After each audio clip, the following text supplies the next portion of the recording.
It was just a whisper, Lisa Johnson says. She didn't have much of a voice.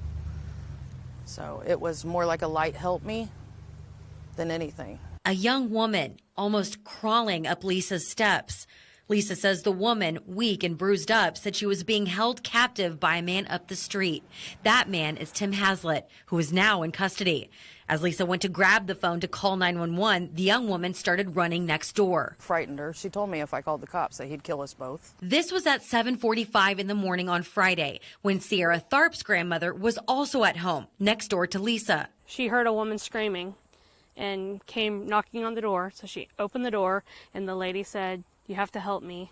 I've been raped. I've been held captive." She's like, "You got to help me." Sierra's grandma let the woman in. She wrapped her in a blanket and gave her some food and water. My grandma could tell she was weak, and she didn't have a whole lot of clothes on. She said that she had a metal dog collar around her neck, and she could see the ligature marks on her wrists. The young woman said Haslett, who lives at this house on Old Orchard and Don Shelton, was the one who sexually assaulted her and held her against her will in the basement.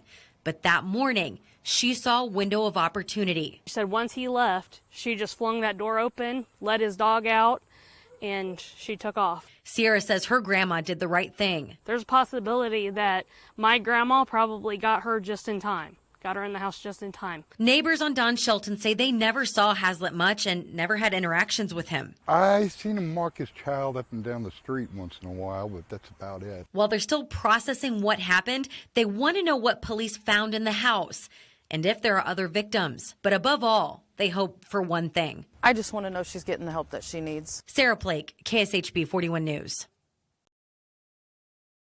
Thanks for watching our YouTube channel. Follow today's top stories and breaking news by downloading the NBC News app.